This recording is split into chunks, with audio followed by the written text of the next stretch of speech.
welcome to members of the media for our inaugural brief on the decisions of Cabinet today. As usual, we have our Minister for Information who chairs the briefing team to make a presentation.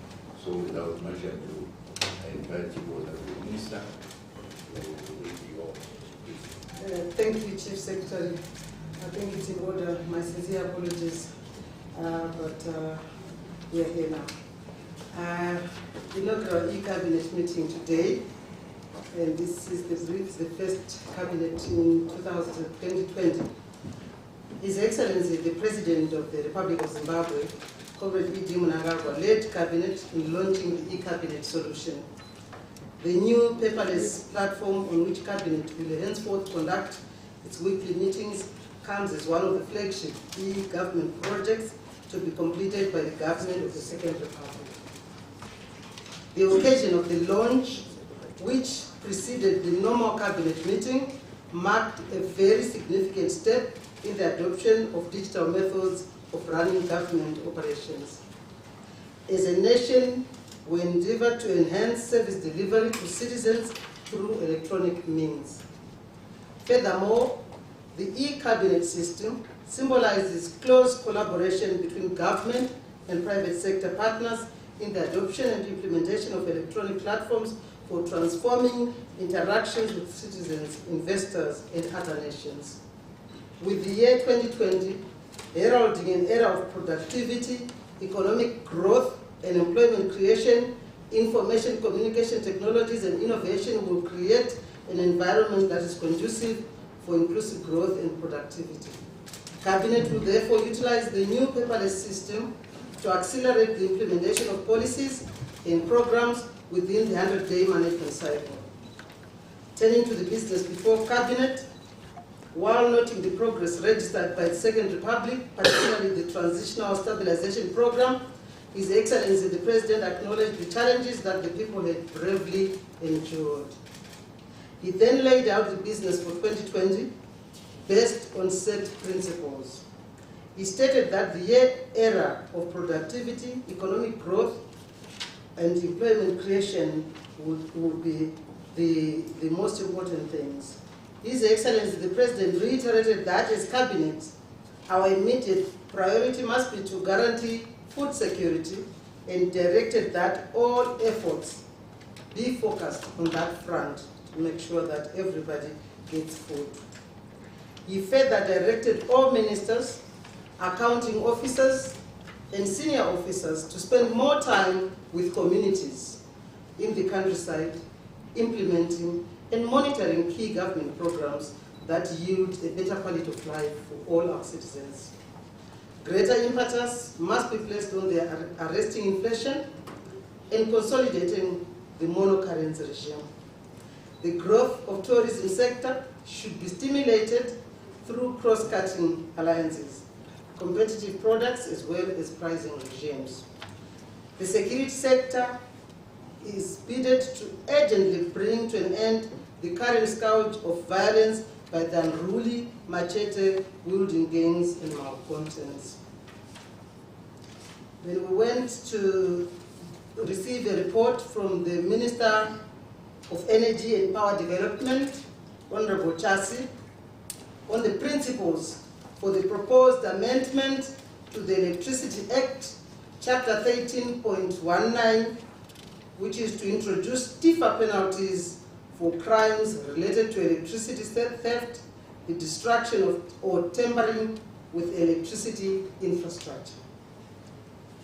Cabinet considered and approved the principles for the proposed amendment to this Electricity Act, Chapter 13.19, which is to introduce, as I said, stiffer penalties for crimes related to electricity theft. ZESA has been experiencing increased incidents of vandalism, including the theft of transformer oil and copper cable conductors. The theft has resulted in ZESA incurring huge expenses in replacing the vandalized property, while the impact on business has been astronomical. To date, more than 927 transformers have either been vandalized or stolen in the northern region, 625 in the western region, 525 in Harare region, and 94 in the eastern region. The salient features of the amendments will encompass the following. A, reviewing the current penalty regime for identified offences in order to make the penalties more deterrent.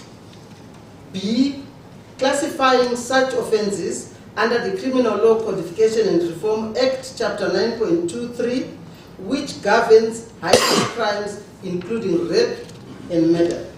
C, compelling courts to impose mandatory sentences as opposed to the option of fines, which may not be deterrent enough.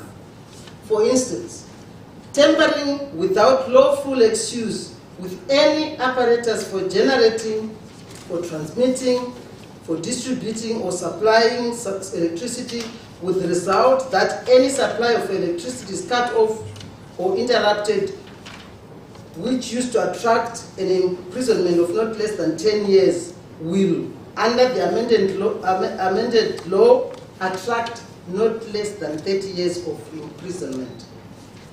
Government will from time to time review such penalties to make them more deterrent to would-be offenders. Over and above the stiffer penalties, government will also ensure that adequate surveillance machinery is put in place to apprehend such offenders, including through installation of electronic gadgets to detect the crimes. That is the report which was given by Honorable Chasi. Then we received another report on Zimbabwe's participation at the 50th edition of the World Economic Forum. This was presented by Minister Professor Mutuli Ngube, who participated at the 50th edition of the World Economic Forum, which was held in Davos, Switzerland from 20th to 24th January 2020. The forum was held under the theme, Stakeholders for a Cohesive and Sustainable World. World leaders, government officials, business leaders, non-governmental organizations, religious leaders, and academics discussed emerging socio-economic challenges facing humanity. The meeting urged companies to pay their fair share of taxes, exhibit zero tolerance for corruption, uphold human rights throughout their global supply chains, and advocate for a competitive level playing field. As delegation leader, Honorable Mutuli Ngube, Minister of Finance and Economic Development, hosted a successful Zimbabwe Investment Forum in Zurich on Zimbabwe's economic opportunities. Business persons from Switzerland and parts of Europe attended that event.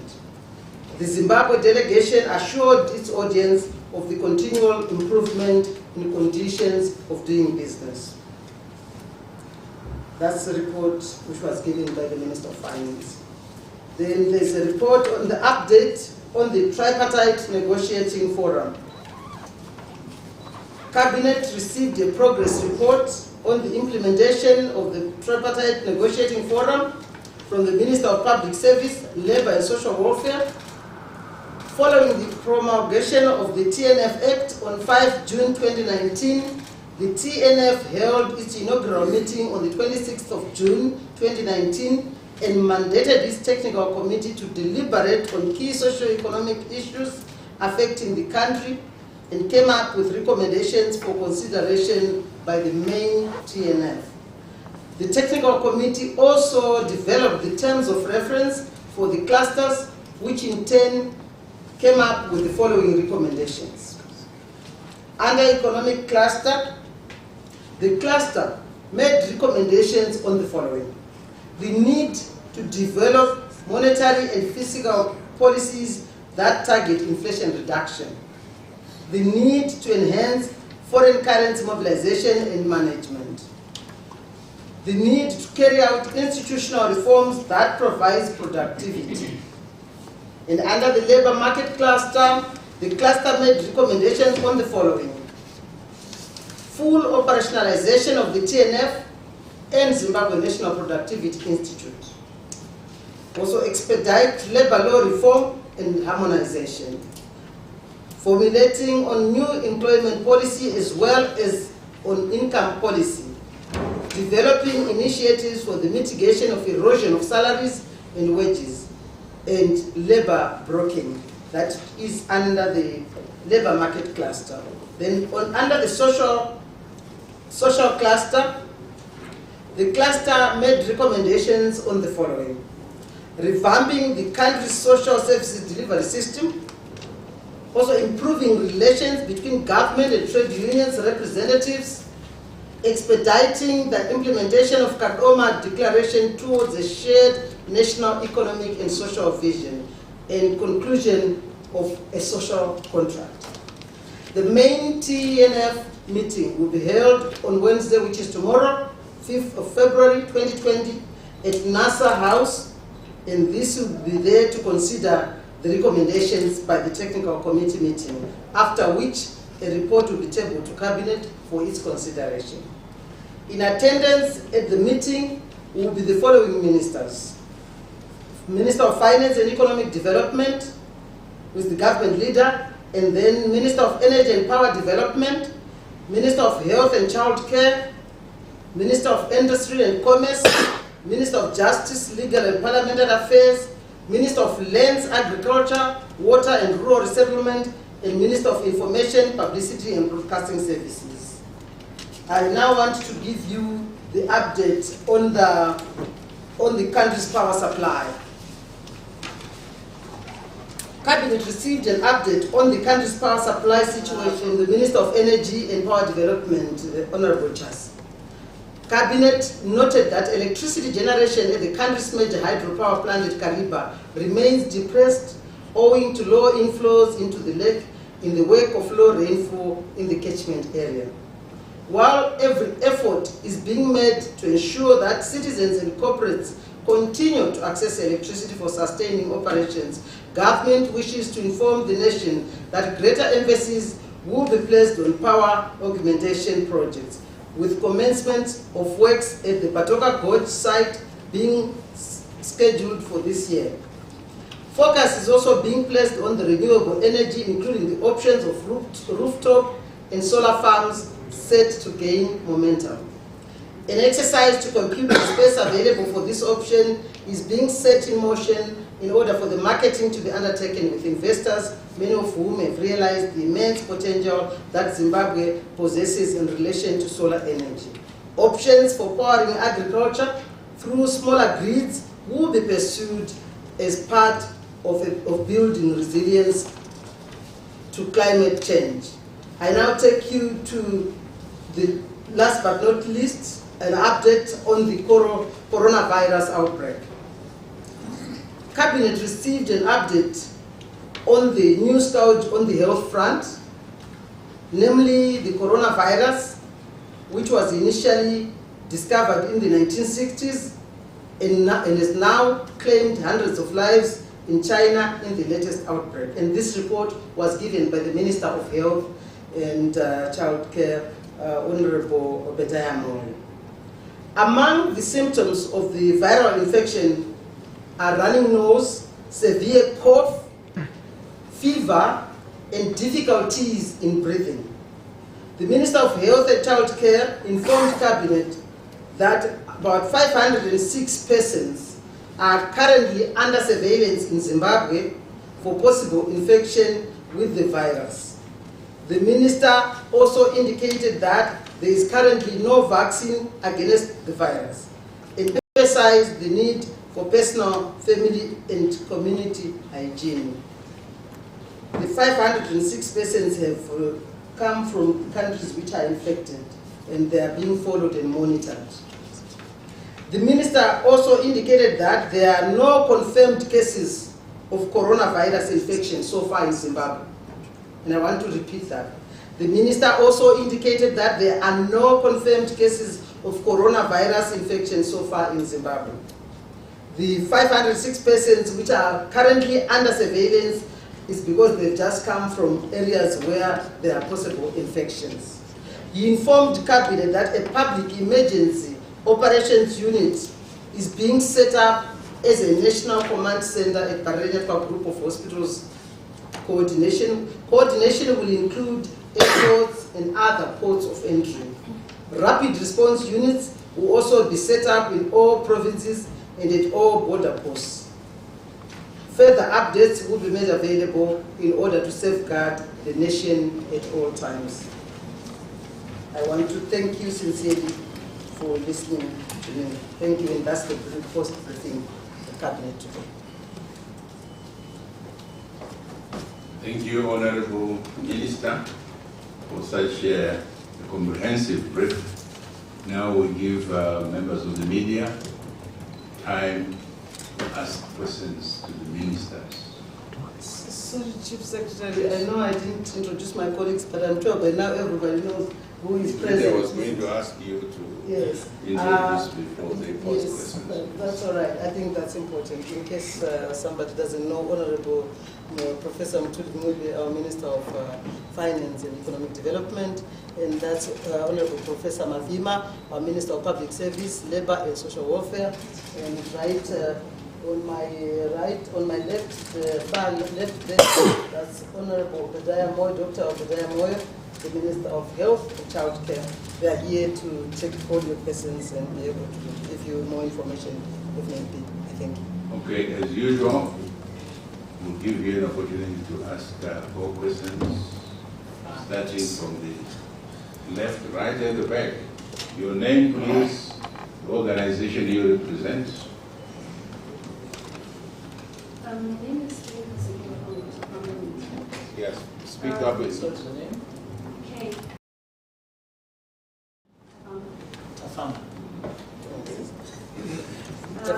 My question is related to Professor Mutuli.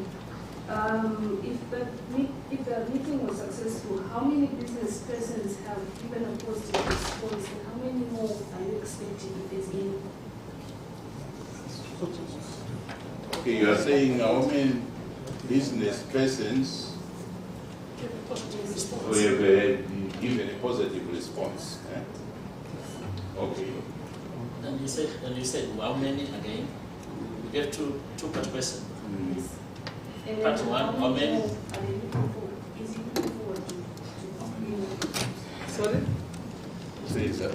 How many more are you looking forward to?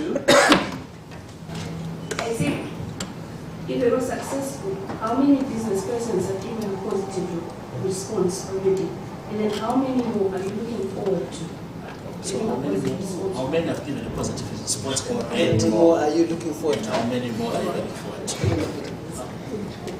Right, that's any other volunteer? Yes. That's all right. Yes, my name is Anisma from ZFM Studio. My question is directed to the Minister of Health. Is the country well equipped to handle coronavirus? Do we have the proper technical know-how to contain in the event of an outbreak? Thank you. Okay, thank you. We have another on that side, yes. Yes, please. Okay, elami bizo ngumlondolozi Ndlovu.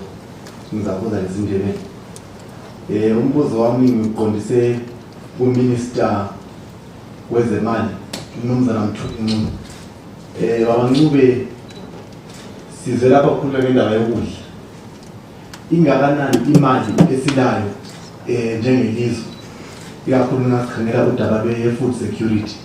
Lapho lisho khona ukuthi lonyaka lifuna ukuthi abantu abaningi abalambayo batholise imali.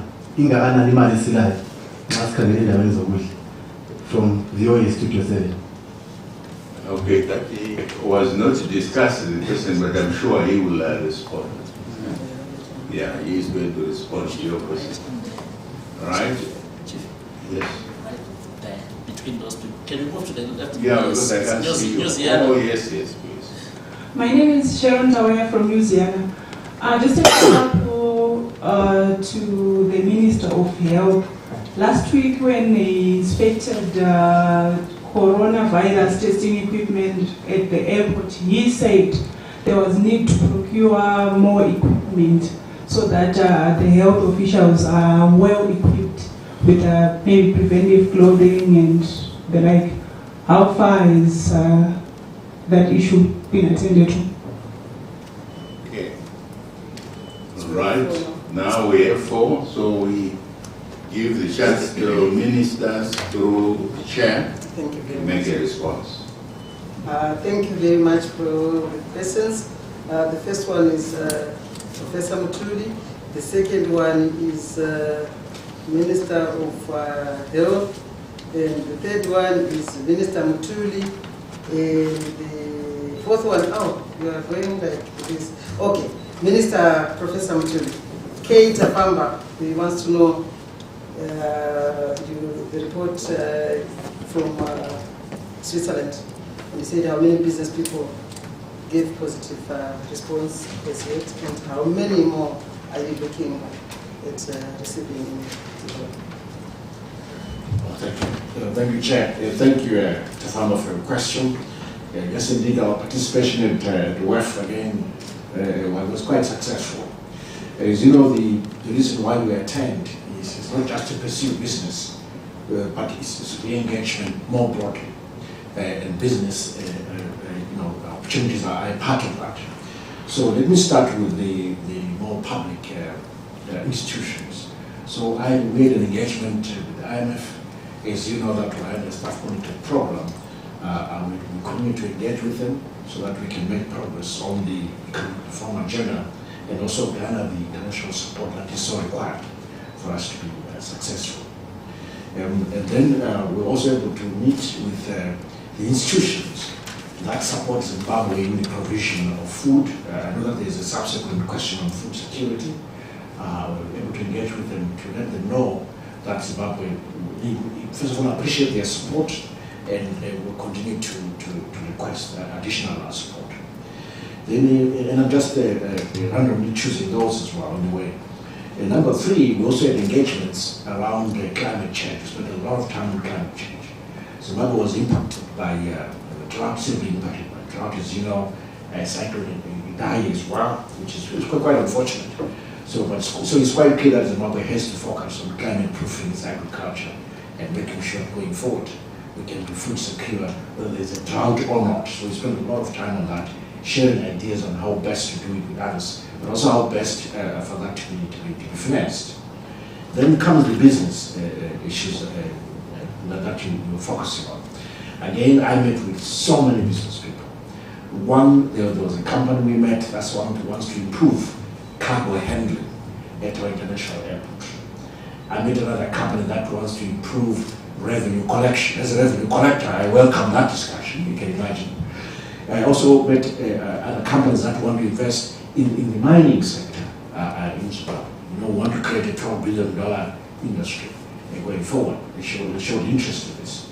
And then also companies that are already invested here. In fact, here I'm very specific, a company like Lafarge. I met with them and they want to expand their operations in Zimbabwe and they want to make sure that we're on board with the right incentives as government and wish to support them. And then there are others who are in the fuel or energy business who want to continue to support us on the fuel front, new facilities in this regard. And then we also spend time with a few venture capitalists who are keen to partner with the new National Venture Fund for Zimbabwe to support our SMEs and startups. So you can see that there's a wide range of interest in Zimbabwe in terms of businesses that want to do business here, that are already doing business here. So some of them already responded, some of them want to respond in future, and some of them are showing a lot of interest. As you know, this is not a sprint. The engagement is a marathon. So it's part of that marathon of attracting foreign direct investment, but also just re-engaging in areas where we need to re-engage. But also it's an environment where it's easy to meet people. You can meet someone as important as Bill Gates. You don't even need an appointment when you're there. You just walk up to him and say, how are you, sir? How are you doing? You ask 1 or 2 questions. You're trying to make sure that Microsoft is basically is not a polluter in terms of carbon footprint by year 2030. must move to zero. Things like that. And I'm just using it as an example, but that is real. I don't want to mention exactly the people that one met in this way, where you bump into someone and it is normal to stop them and talk to them. That's the nature of the forum. And it's useful for that for creating the sort of context that we need to be successful in our re-engagement agenda, but it was largely successful indeed. I guess. Then on, you can also put the situation. Yeah, food security. Yeah. I'm sure you understood better. I understand. I was trying to. London of me is really good to tell, but let me put it in English for the benefit of our colleagues.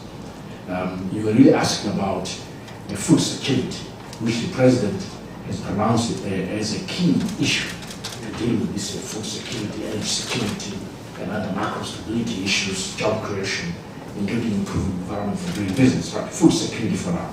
First of all, in the budget, 2020 budget, we've budgeted over $11 billion just to support agriculture. So in the main, it's been command agriculture, the presidential input scheme, all that is going towards ensuring food security. Of course, relying on the rains, but you know that some of our agriculture is supported by irrigation, so we expect something out of that. We're praying for better rains naturally. So that's the first point. So it's inputs that we're giving, as you know, but also investing in irrigation as an approach to climate proofing agriculture. But also we've set aside within that, but also in addition, set aside resources. For instance, in Davos, I met with 2 companies that were speaking to around raising additional resources for importation of grain. We know how much we need on a monthly basis, which is 110,000 metric tons of grain per month, and now we have a clear importation program. We've contracted several companies already, private companies. We've issued lines of credit, because that's our preferred basically financing mechanism. Most of these lines of credit are cash backed. We have the right levels of Zimbabwe dollars to cash back these letters of credit. I must say that so far so good in terms of putting that system in place. But the trick then would be to make sure that we build reserves as well at GMB. It's not just for consumption immediately, but also we build reserves. So if we watch our model, we want to make sure that those reserves keep rising. And we're targeting non-GMO maize for building those reserves, while GMO maize is for immediate consumption, but it's being handled properly through the right milling processes. But also we're moving into the winter wheat program, as you know, soon, and that again will be adequately funded. But also, I mean, the international community continues to support us on the food security front, WFP, the World Food Program, and others. They're doing their part. But we as government are the major financier of food security agenda. So I think that as Zimbabweans should feel comfortable that on top of the situation, through government's own efforts, as I've said, the variety of ways in which we're doing it, but also the effort of the international community. Thank you. Thank you, Professor Mtuli. I think you have been adequately answered, especially on the food security and the assurance that government is doing everything to make sure that nobody will go without food. Now we go to the second question, which is directed to Minister of Health and Child Care. The first one was from Anesu, Minister Moyo, and Anesu would like his fishes from ZFM, and she was asking, is the country equipped enough in the event of an outbreak of coronavirus? And the second question is almost tied to the same thing. It was from Sharon. Sharon is from New Zealand, and she said last week when you tested the coronavirus equipment at the airport, you actually indicated that there was need to bring more equipment. How far have you gone in terms of acquiring that equipment? Thank you, Minister. Yes, thank you very much, Chairperson. Is the country well equipped to fight coronavirus if it was to arrive? I have to say, yes, we are ready. We've always been conscious of having outbreaks, not necessarily for coronavirus. And we have public health teams in place. And only last month we were doing an Ebola simulation, just in case there was Ebola in Zimbabwe. What is it that we would do? So all the teams, all our forces that came from the whole country, and we all went out and came up with a very good exercise. So everybody is ready and well equipped, for this coronavirus. And at the same time, well equipped in terms of monitoring and controlling infection at our borders, right? At the airports initially, and at the ground ports. Recently I visited, besides Robert Mugabe, I also visited Victoria Falls. So we have assessed, and made sure that what is available there is adequate for us to be able to screen. We have thermodetectors, for the purpose of screening. We are checking on temperatures, checking on fevers, which is one of the major symptoms. So that equipment is available. I might as well answer the question, from the second question, whether we have more equipment. Yes, we have, luckily enough, been approached by Mimosa, and Mimosa have decided to donate equipment for all our airports, thermodetectors, for all our airports, which is highly appreciated. So right now as we speak, they went with one of our environmental health officers. In fact, they are there with the director in South Africa, where they are shopping for all this equipment, and they are going to come back, probably tomorrow, and that new equipment will be put, at the airports, where we already have equipment, but this is now the latest in the technology, in the thermal detection, so that we don't miss any case at all. So we are appreciating what they're doing. At the same time, we realize that our preparedness is in as far as being able to follow up all the cases that arrive at our ports of entry, and be able to make sure that on a daily basis, for at least 21 days, we have to follow them up. Whether they're going to Chinoy, going to Bulawayo, wherever they are, we have environmental health officers, who will be able to follow them up, and that is the job that they are doing on a continuous basis. So there is starter information which is collected at the airports, and before the visitors even land, we know from the manifest where they are coming from. So as they come down, we know that at seat number 14A, seat number 16B, there was this person who was coming from this particular area. So they immediately are given forms, and they have to complete the forms and be able to indicate exactly where they will be during their duration, if they are visitors, or if they are returning, where they will be working, and so forth, so that we can be able to follow up. Preparedness in terms of isolation units, Victoria Falls is fantastic. The airport there is fantastic, because it's still new, I suppose. They've got a fantastic isolation unit and a quarantine unit. So the client, if the client is found to have a temperature, they have to be quarantined, and then they're examined by our doctors, and if they feel that they must be isolated, then or admitted, then they're taken to an isolation unit.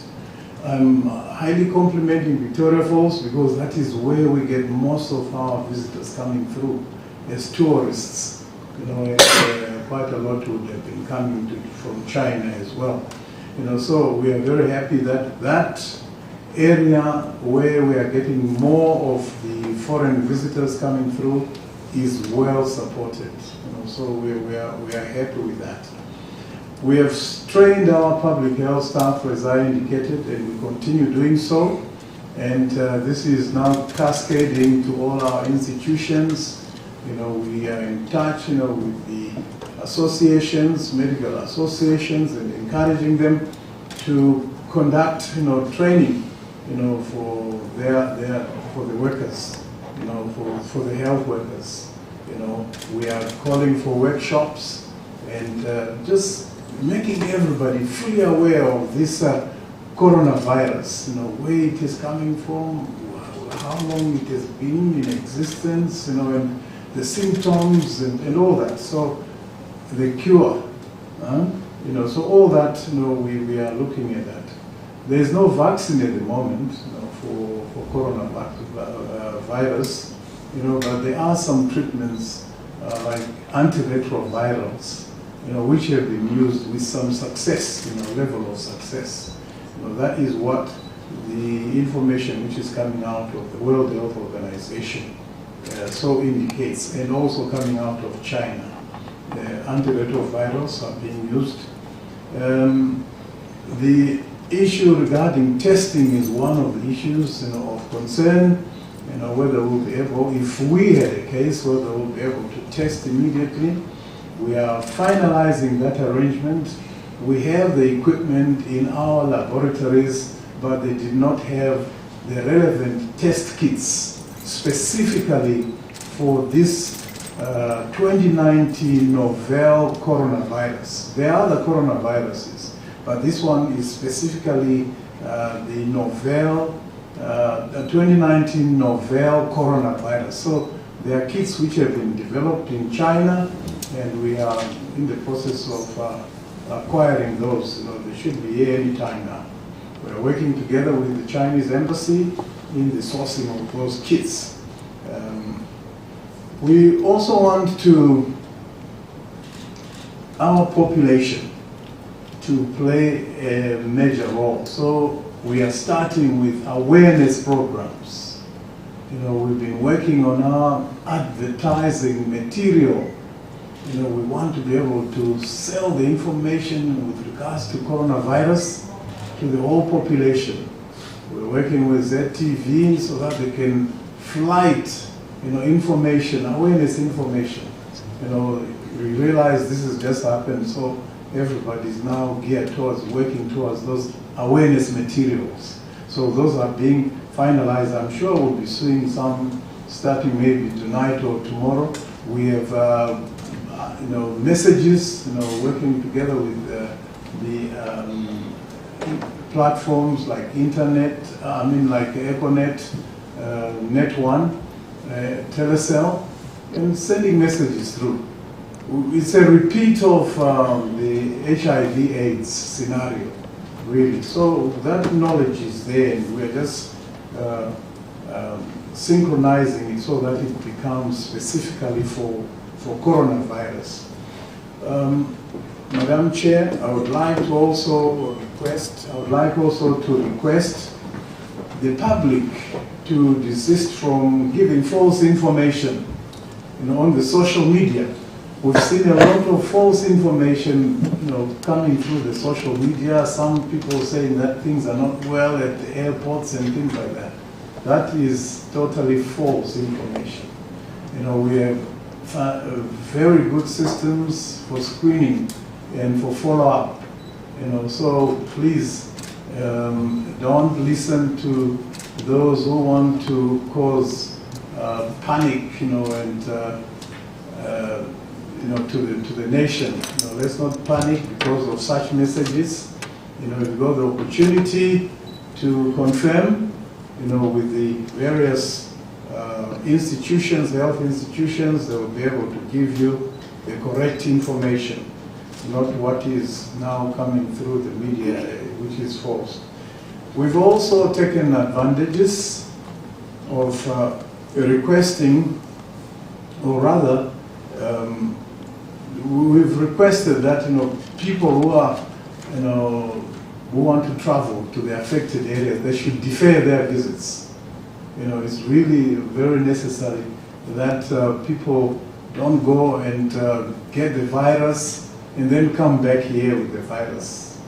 So we would like to ask everybody in Zimbabwe, if you don't necessarily have to immediately go to the affected areas, because you'll end up with a situation which you can't control. At the same time, we're also saying we were very happy. We've gotten information, from some of the embassies of the countries which are affected, and they've advised us that, they're actually sending out word not to come to Zimbabwe, which is very good. So we are very happy with that approach, by the embassies, who have advised their countries, fellow men, not to travel to Zimbabwe. Even for some people from the affected countries who were living in Zimbabwe and might have gone to back to their countries, for the Christmas holiday break. They are being advised to stay there until the situation is stabilized. So that's the situation, Madam Chair. Well, I'm sure you've answered a lot of other questions which we're going to so thank you very much, Minister. The message is clear. Let's desist from giving wrong information which will cause fear and panic among our people. The situation in regards to coronavirus is well under control. I think Chief Secretary can have the second secretary. Yes.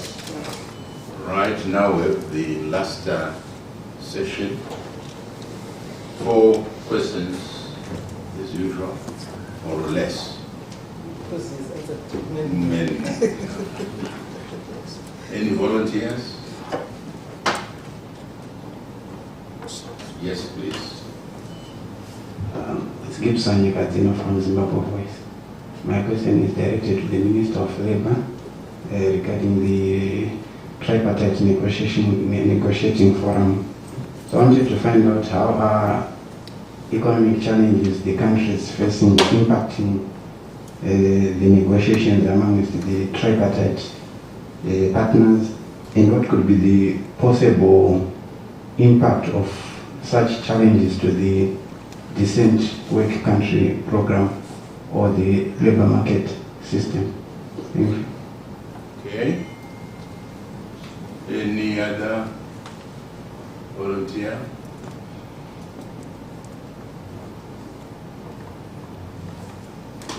Anything at the back section? No, I think. So we might have satisfied everyone. So we just take just that person over to you, Chair. Thank you, Chief Secretary. Thank you, Gibson from Zimbabwe Voice. This question is directed to you, Professor Maviru, regarding what is the impact of the present challenges on the TNF negotiations. Thank you, Madam Chair. In actual fact, the existence of the challenges gives more impetus for the TNF to meet and negotiate, as well as find solutions. The idea of the TNF really is to say, let's come together as Zimbabweans.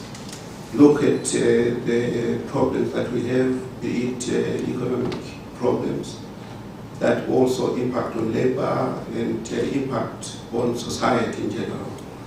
If you look at what the chair presented as the recommendations coming from the technical committees, you will realize that they have segmented these challenges into economic challenges, labor-related challenges, as well as social-related challenges. And they have made specific recommendations as to how we can deal with issues of, for example, the instabilities in the monetary sector, issues related to mobilization of foreign currency. And you also realize that in the end what they are saying is, having worked together as the tripartite sectors, we should then come up with a strategy to say how do we stabilize things. so that we can have,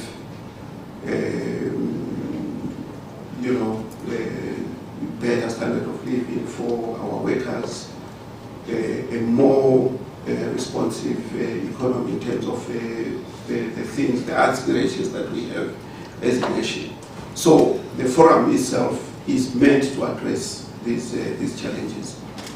How does it affect the decent work program for the country? The same suggestions, which in the end are going to come to government, are meant to stimulate growth in the economy. With growth, you then have employment, hopefully better jobs, hopefully in the manufacturing area, but even in the primary areas like agriculture and mining, those will be better jobs than just your basic jobs. So the whole idea of the TNF is for Zimbabwe to come together and say what problems do we face and how can we solve them. And this is a very unique way of, instead of throwing invectives at each other, instead of being polarized, we want to come together. Labor, government, and employers, so that we can come up with a strategy or strategies to make sure that our economy moves towards the aspirations that we have as Zimbabwe. Vision 2030, which is the achievement of upper middle income status by that year, but also looking even beyond that to say how do we industrialize, how do we develop our various sectors, how do we develop the rural areas, so that in the end we have the social contract which can give us economic development. Thank you. Good. That brings us to the end. So thank you very much for coming. We meet next week. Thanks for such interesting questions. If you want to go minister.